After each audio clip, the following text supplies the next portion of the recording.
Myself is Dr. R.S. Rathod. Good morning to all of you. मैं आपको इतिहास के संबंध में कुछ अपनी बिंदुओं अनुसार कुछ सामग्री प्रस्तुत करूंगा, जिसे आपकी परीक्षा के लिए निश्चित रूप से मैं उपयोगी कह सकता हूं। मेरा विषय जनरल नॉलेज में, जनरल स्टडी में हिस्ट्री है। हिस्ट्री मीन्स हिंदी में इतिहास। यूरोप के लेखक हेरोडोटस ने सबसे पहले हिस्टोरिका लिखकर यह शब्द हमें दिया। हिस्ट्री को इतिहास में हम उसका शाब्दिक अर्थ ग्रहण करें तो काफ़ी ठीक रहेगा। जहाँ तक मेरी जानकारी है, इतिहास का अर्थ इति प्लस हास, ऐसा ही घटित हुआ। It was happened at that time, we are not present. इतिहास केवल गड़े मुर्दे उखाड़ना नहीं है, बल्कि इतिहास का कंसेप्ट यह है, अवधारणा यह है कि इतिहास के अतीत अर्थात जो भी प्राचीन मध्यकालीन घटनाएं हुई हैं, उस पर इतिहास अपनी पैनी नज़र रखता है। इतिहास का कंसेप्ट यह भी है कि इतिहास हमें एक लेसन अर्थात सबक भी देता है। मैं इतिहास को आपको पढ़ाने से पहले ये ज़रूर कहना चाहूँगा कि विश्व इतिहास की जितनी भी घटनाएं हैं, वे हमें कोई न कोई लेसन या सबक अवश्य देती है। तो मैं आपसे फिर मुखातिब होता हूँ। आज मेरे इतिहास का टॉपिक इतिहास के ऐतिहासिक स्रोत हैं। इतिहास के ऐतिहासिक स्रोतों में सर्वप्रथम मैं पुरातात्विक स्रोत की बात करूंगा।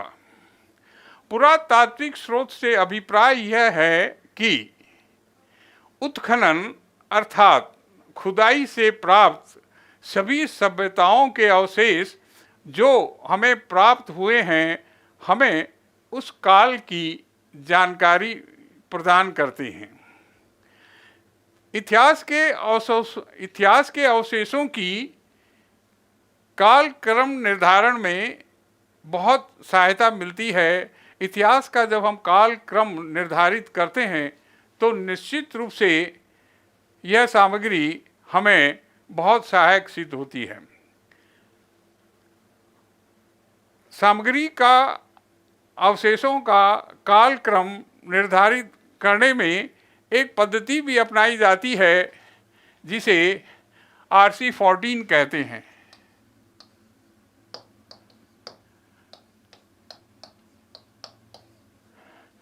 Radio carbon 14। यह पद्धति हमें उस काल के अवशेषों के रेडियो कार्बन का प्रयोगशाला में परीक्षण करके कि वे कार्बन कितने पुराने हैं, वे अवशेष कितने पुराने हैं, इसमें सहायता करती है। और निश्चित रूप से यह पद्धति, रेडियो कार्बन पद्धति, किसी भी ऐतिहासिक सामग्री का मूल्यांकन, काल निर्धारण करने में एक निश्चित पद्धति मानी जाती है। अब मैं लौटता हूँ अपने विषय की ओर, अपने टॉपिक की ओर, कि इतिहास के ऐतिहासिक स्रोत। इतिहास के ऐतिहासिक स्रोतों में सबसे पहला पुरातात्विक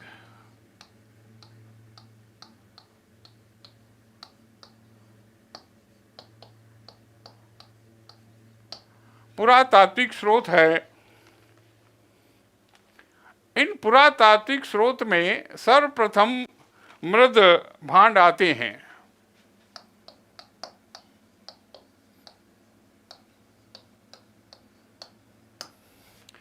मृद भांड का अभिप्राय यह है कि मिट्टी से बने बर्तन, मृद या ना मिट्टी, भांड या ना बर्तन, जिसे आप अंग्रेजी में यूटेंसिल भी कह सकते हैं। विश्व की जितनी भी सभ्यताएं हुई हैं, उन सभ्यताओं में प्रारंभिक दौर में हमें मिट्टी के बर्तनों से ही अपने कारोबार या अपने घर कार्य को चलाने के लिए उपलब्ध होते थे। तो ये सभी काल के मृद भांड मिट्टी के बर्तन कैसे हैं, इसी के बारे में मैं आपको पहली जानकारी यह देता हूँ कि मिट्टी के बर्तनों में उदयपुर में आहड़ से सबसे अधिक मात्रा में मृद भांड मिले हैं। सिंधु सभ्यता के पश्चात भारत में कोई सभ्यता है तो वह आहड़ सभ्यता है। आहड़ एक स्थान का नाम है जो उदयपुर के नज़दीक स्थित है और यहाँ से यह सभ्यता के अवशेष हमें प्राप्त हुए हैं। धौलावीरा नामक एक बड़े टीले पर आहड़ सभ्यता के अवशेष हमें प्राप्त हुए थे। उस स्थान पर एक नदी भी बहती है जिसका नाम आयड़ है। आयड़ या आहड़ के नाम से ही उस स्थान पर बहने वाली नदी का नाम आयड़ हुआ और वह आयड़ जो पिछोला और दूसरे तालाबों के ओवरफ्लो होने पर जाकर उदय सागर में मिल जाती है और वहीं से वह आयड़ नदी का नाम बिल्कुल दूसरा बेड़च नदी हो जाता है। जब वो उदय सागर के ओवरफ्लो से निकलकर चित्तौड़ की तरफ मुड़ती है तो उसका नाम बेड़च हो जाता है। तो सबसे ज़्यादा मिट्टी के बर्तन जो हैं हमें, वह आप ये कहें अधिक मात्रा में आहड़ सभ्यता से मिले हैं। दूसरा स्थान मृद भांडों का बागोर है, जहाँ मिट्टी के बर्तन मोटे और जल्दी से टूटने वाले तथा बिना किसी रंग रगाई या अलंकरण के बने हुए हैं। मृद भांडों का एक तीसरा स्थान रंग महल है, जहाँ मृद भांड मोटे और खुरदरे रूप में तथा इन मिट्टी के बर्तनों पर लाल या गुलाबी रंग है और ये मृद भांड बड़े सुदृढ़ और अलंकृत भी हैं। हम निश्चित रूप से कह सकते हैं कि रंग महल से प्राप्त जो मृद भांड हैं वे काफ़ी सुंदर भी दिखाई देते हैं। तो मृद भांडों का यह सिलसिला हमें अन्य सभ्यताओं में देखने को भी मिलता है। विश्व की जितनी भी प्राचीन सभ्यताएं हैं, चाहे वो सिंधु सभ्यता है, चाहे वह आप ये कहें मिस्र की सभ्यता है, ये सभी सभ्यताएं नदी के किनारे विकसित हुई थी और इसीलिए जो कालांतर में चलकर हम ये कहते हैं जल ही जीवन है, वास्तव में नदी के किनारे विकसित सभ्यताएं उत्तरोत्तर जल के कारण ही अपने चरम उत्कर्ष पर पहुंची थी और विकसित हुई थी और इन मिट्टी के मृद भांडों में इनका उपयोग इनके लिए ही किया जाता है। यह कहकर मैं इस मिट्टी के बर्तनों की इस बिंदु को समापन करता हूँ। और दूसरा जो ऐतिहासिक स्रोत है वह है मिट्टी की मूर्तियाँ, मृण मूर्तियाँ।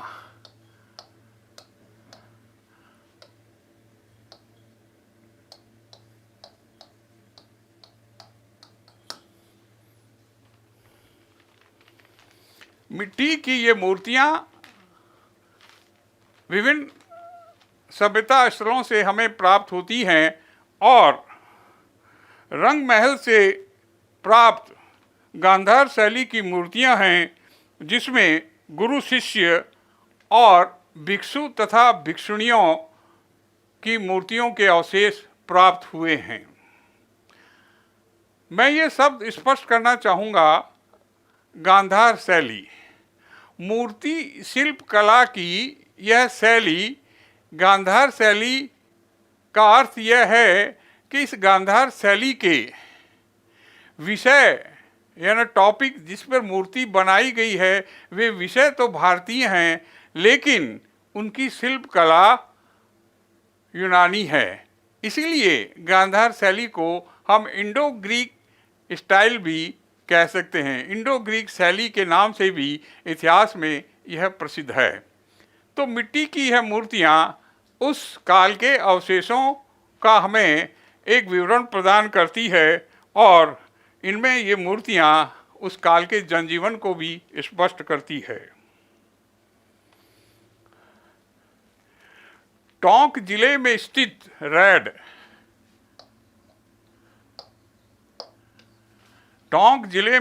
रैड में हाथ से बनी हुई मूर्तियाँ, जिनमें मातृ देवी और शक्ति की मूर्तियाँ अपना विशेष स्थान रखती है।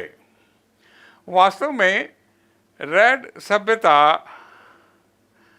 प्राचीन काल की सभ्यताओं में टाटा नगरी के नाम से भी जानी जाती है। हम ये कहें उस सभ्यता से हमें दूसरे धातु से बनी चीज़ें भी प्राप्त होती हैं। तीसरी बात में यह कि मिट्टी, तांबे, पत्थर और लोहे के बने हथियार भी इस काल में हमें इन सभ्यताओं से प्राप्त होते हैं। आहट सभ्यता से पत्थर के तथा तांबे के हथियार, आयुध और छेद करने वाले तथा छीलने वाले, काटने वाले पाषाण अर्थात पत्थर के उपकरण इस सभ्यता से प्राप्त हुए। बागौर की सभ्यता स्थल से हमें पत्थर के नोकदार, तेज धार वाले तिरछे तथा त्रिभुजाकार उपकरण भी प्राप्त हुए हैं। इनके आकार को देखकर हम यह जान सकते हैं कि इस काल में जो ये पत्थर के उपकरण हमें मिले हैं, उनके डिज़ाइन, उनके आकार पहले के पूर्ववर्ती उपकरणों से अलग हटकर हैं। गणेश्वर जो सीकर के पास एक सभ्यता स्थल है तथा बालाथल उदयपुर में हजारों ताम्र उपकरण और शस्त्र मिले हैं, जिसे हम ये कह सकते हैं कि यह सभ्यता ताम्र अर्थात तांबे के धातुओं पर सर्वाधिक बल देती थी और इन धातुओं से बने उपकरण बहुत ही उत्तम क्वालिटी के भी हैं। आखिर में हम रैड सभ्यता से और रंग महल स्थलों से प्राप्त अवशेष जो हमें प्राप्त होते हैं, उनमें लोहे के हथियार, लोहे के शस्त्र प्राप्त होते हैं। इसीलिए मैंने आपसे पूर्व में निवेदन किया था कि रैड सभ्यता प्राचीन काल की टाटा नगरी के नाम से जानी जाती है। प्राचीन काल में ये सभ्यता सर्वप्रथम लोह के लिए प्रसिद्ध थी और लोहे से बने विभिन्न अस्त्र शस्त्र आप ये कहें या विभिन्न प्रकार के उपकरण ये सब बनाए जाते थे। तो निश्चित रूप से यह रैड सभ्यता प्राचीन भारत की टाटा नगरी के नाम से प्रसिद्ध है।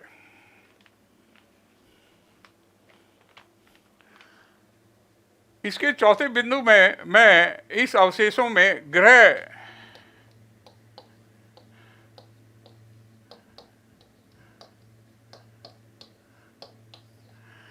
अवशेष की बात करूंगा।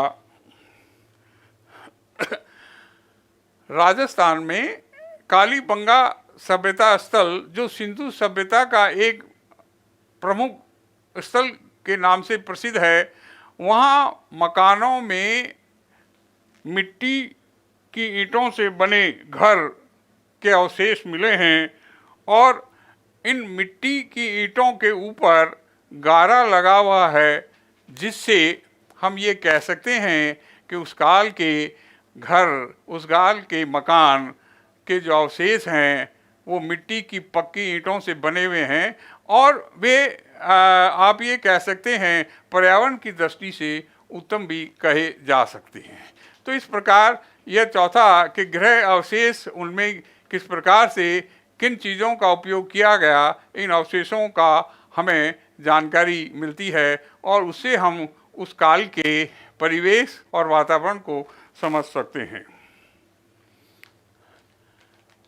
सिंधु सभ्यता अर्थात राजस्थान में कालीबंगा सभ्यता के अवशेष और उदयपुर के निकट आहड़ सभ्यता के अवशेष में हमें ये जानकारी भी मिलती है कि इन घरों में जो मिट्टी की ईंटों से बनाए गए हैं, उनके घरों में भीतर कमरे या जो दूसरे स्थान हैं, उनके फर्श जो हैं वो काले पत्थर से निर्मित हैं और इन काले पत्थरों का उपयोग फर्श को समतल बनाने के लिए किया गया है।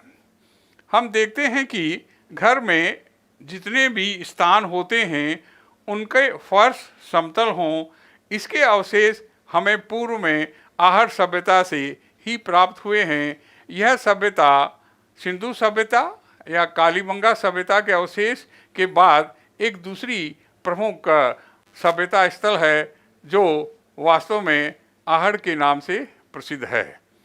यह सभ्यता भी अपने घरों के फर्श और उनकी दीवारों के लिए जानी जाती है। तो इस प्रकार मैं आपसे यह निवेदन करूं कि ऐतिहासिक स्रोतों में पुरातात्विक अवशेष, हिस्टोरिकल पुरातात्विक आर्कियोलॉजिकल, जो बहुत ही उस काल की शुरुआत में विकास के उन छोटे छोटे बिंदुओं का विवरण प्रदान करती है, जिसे हम यह कह सकते हैं कि उस काल में ऐसी ऐसी चीज़ें इन चीज़ों से, इन वस्तुओं से बनी हुई थी, निर्मित हुई थी। पुरातात्विक ऐतिहासिक स्थलों में हमें विभिन्न प्रकार की अस्थियों के अवशेष भी प्राप्त हुए हैं। बागौर स्थल से अस्थियों के जो अवशेष प्राप्त हुए हैं वे निश्चित रूप से स्पष्ट नहीं हैं, वे स्पष्ट है।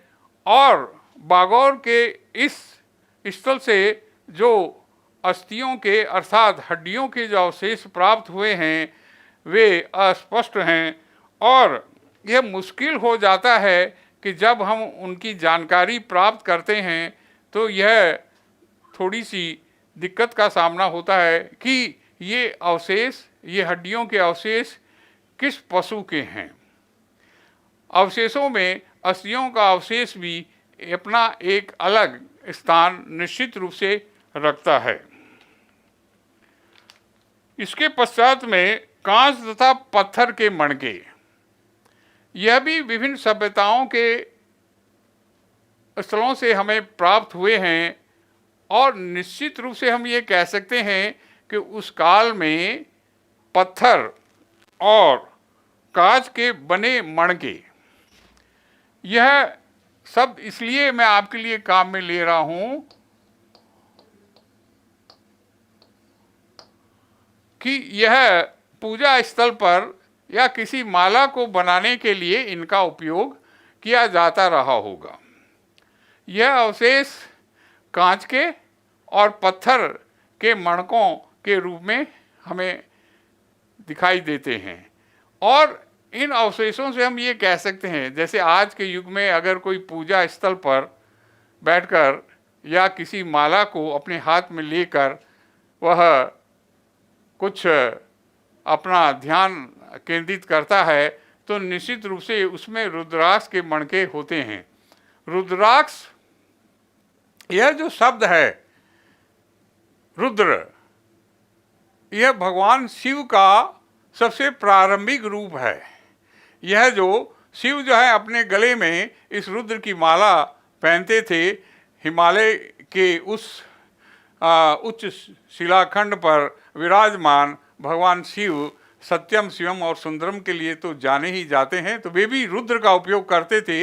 इसलिए शिव का प्राचीन इतिहास में अगर हम उनका वर्णन करें तो वह रुद्र के रूप में आता है। तो निश्चित रूप से कांच और पत्थर से बने ये मणके विभिन्न सभ्यता स्थलों से हमें प्राप्त हुए हैं, जो निश्चित रूप से अपने उस काल निर्धारण को स्पष्ट करते हैं। मैंने आपसे ये निवेदन किया था कि सिंधु सभ्यता के कालीबंगा स्थल के पश्चात अगर राजस्थान में कोई सभ्यता स्थल प्रमुख माना जाता है तो वो आहड़ सभ्यता का है। इस आहड़ सभ्यता के अवशेषों में हमें मूल्यवान पत्थर प्राप्त हुए हैं, जिसमें गोमेद और स्फुटिक प्रमुख है। विभिन्न ज्योतिषी विभिन्न अवसरों पर अपने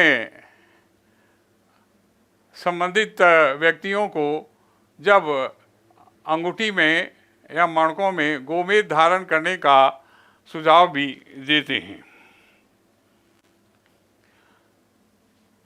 आहड़ सभ्यता से ही अलग कालीबंगा सभ्यता स्थल से हमें निश्चित रूप से कांच के मणके मिले हैं, और ये कांच के मणके उस काल के काल निर्धारण में जब हम आरसी कार्बन के आधार पर उनका काल निर्धारण करते हैं तो हमें उसमें निश्चित रूप से सहायता मिलती है। पुरातात्विक स्थलों में हमारे समक्ष अब आखिर में जो पुरातात्विक सामग्री मिलती है, उस सामग्री में अवशेषों में मुहर तथा मुद्राएं प्रमुख हैं। उस काल की मुहरें, उस काल की मुद्राएं निश्चित रूप से उन राजाओं और शासकों के बारे में हमें जानकारी प्रदान करती है। मैं सर्वप्रथम मोहरों या मुहरों और मुद्राओं में सर्वप्रथम आहड़ सभ्यता स्थल का उल्लेख करूंगा, जहां 3 मोहरें तथा तांबे की 6 मुद्राएं प्राप्त हुई हैं। आहड़ सभ्यता एक विकसित सभ्यता थी और निश्चित रूप से वह ताम्रवती नगरी के नाम से भी जानी जाती है, क्योंकि इस काल में हम ताम्र अर्थात तांबे के उपकरणों को बनाने में सिद्धहस्त हो चुके थे। तो आहड़ सभ्यता ताम्रवती नगरी के नाम से भी प्रसिद्ध है। वैसे भी मैं आपकी जानकारी के लिए यह कहूँ कि मानव ने सर्वप्रथम जिस धातु का उपयोग किया था वह निश्चित रूप से कॉपर अर्थात तांबा ही था, और इसीलिए हम अपने दिनचर्या की शुरुआत करते समय तांबे के कलश या लोटे या किसी पात्र में ईश्वर को हम तांबे के उस पात्र में ही जल चढ़ाते हैं, जिससे हम ये कह सकते हैं कि मानव ने सर्वप्रथम तांबे का उपयोग किया था। लोहा, चांदी और इनका उपयोग बाद में हुआ, आखिर में जाकर लोहे का उपयोग हुआ था। तो सर्वप्रथम मनुष्य ने जिस धातु का उपयोग किया वह तांबा था, इसीलिए हम ईश्वर की आराधना में तांबे के बने विभिन्न पात्र जो होते हैं उनका उपयोग करते हैं। तो निश्चित रूप से आहड़ सभ्यता से यह चीज़ जो हमें प्राप्त हुई कि ये मुद्राएं और मोहरें ये तांबे की हैं। मोहरें और मुद्राओं में मैं रंग महल का नाम का उल्लेख अवश्य करूंगा, क्योंकि वहाँ से 105 तांबे की मुद्राएं और बैराड़ से 36 मुद्राएं मिली हैं। इन मुद्राओं पर उस काल के जनजीवन के चित्र अंकित हैं। ये मुद्राएं उस काल के जनजीवन के बारे में संकेत करती हैं। तो निश्चित रूप से मैं ये आपसे कहूँ कि रंग महल की यह ताम्र मुद्राएं और बैराड की ये 36 मुद्राएं उस काल के राजा के जनजीवन को हमें उसका विवरण देती हैं। सिंधु सभ्यता भारत की एक सर्वाधिक प्राचीनतम सभ्यता थी जो अपनी उत्तम जल निकासी के लिए जानी जाती थी। जल निकासी का सर्वाधिक उत्तम प्रबंध सिंधु सभ्यता जो एक नगरीय सभ्यता थी वह इसके लिए जानी जाती है। तो निश्चित रूप से सिंधु सभ्यता के लिए मैं निश्चित रूप से यही कहना चाहूँगा कि सिंधु सभ्यता के जो स्थल हैं वह लगभग भारत में 1000 इस स्थल के अलग अलग अवशेष स्थल हैं जहाँ पर विभिन्न उत्खनन अर्थात खुदाई और विभिन्न प्रकार से यह सभ्यता स्थलों पर ये अवशेष प्राप्त हुए, जिनमें लगभग 1000 सिंधु सभ्यता के स्थल हैं। तो निश्चित रूप से मैं आपसे यह फिर कहना चाहूँगा कि इतिहास का अर्थ निश्चित रूप से यह है कि ऐसा घटित हुआ। हेरोडोटस का हिस्टोरिका हमें इतिहास के उन पन्नों उन पृष्ठों की ओर ले जाता है जहाँ ये सारे शासक और राजा या जितने भी प्राचीन योद्धा हुए हैं वे अपनी मुद्राओं वे अपनी मोहरों में यह उस काल के जनजीवन को अंकित कर वे इतिहास के पन्नों में सुरक्षित रहना चाहते हैं। तो निश्चित रूप से ये सभ्यता स्थल हमें उस काल की धार्मिक, उस काल की सामाजिक और उस काल के जनजीवन की ओर इशारा करते हैं ताकि इनका अवलोकन कर, इनको देखकर हमें उस कालखंड की प्रगति का निश्चित रूप से एक जानकारी हमें प्राप्त होती है।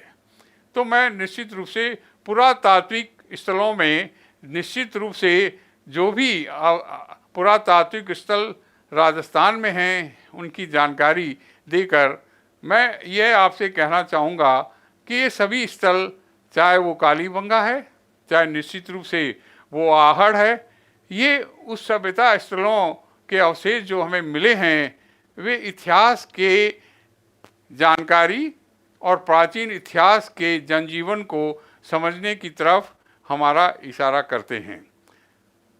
इतिहास केवल निश्चित रूप से एक गड़े मुर्दे उखाड़ने वाली बात नहीं है। इतिहास के प्रति हमारा दृष्टिकोण वैज्ञानिक होना चाहिए। Our approach must be scientific when we study the history. जितनी भी इतिहास की घटनाएं हुई हैं उनके दो पक्ष होते हैं और हमें उन दोनों पक्षों को ध्यान में रखकर ही निश्चित रूप से इतिहास का अध्ययन करना चाहिए। जैसे निश्चित रूप से मैं ये कहूँ कि रावण के 10 सिर थे, इसका बायोलॉजिकल फैक्ट यही होगा कि ऐसा प्राणी इस सृष्टि पर नहीं हुआ, लेकिन वैज्ञानिक दृष्टिकोण से या उसकी शारीरिक क्षमता के आधार पर हम ये कह सकते हैं कि उसमें 10 सिर जितनी ताकत थी या 10 पुरुषों जितनी शक्ति वह एक ही समय में अपने शरीर में धारण कर लेता था और उसका उपयोग करता था। तो विश्व की जितनी भी प्राचीन सभ्यताएं हैं उसमें इन सभ्यताओं से जो भी अवशेष हमें प्राप्त हुए हैं वे निश्चित रूप से हमें इतिहास के विवरण और उसकी जानकारी को समेटने में सहायक होते हैं। पुरातात्विक स्थलों का, उनके अवशेषों का हमारे जीवन में सदैव महत्व है और सदैव महत्व बना रहेगा। यही कहकर मैं आज के इस पुरातात्विक ऐतिहासिक स्थलों के इस विवरण का, इस टॉपिक का मैं समापन करता हूँ और इतिहास के इन स्रोतों को जो विभिन्न इतिहासकारों ने समय समय पर हमें उपलब्ध करवाए हैं अपने उत्खनन और खोजों द्वारा, वह मानव सभ्यता के लिए और आगामी भविष्य के लिए बहुत ही महत्वपूर्ण है। आप सभी को थैंक यू, शुक्रिया।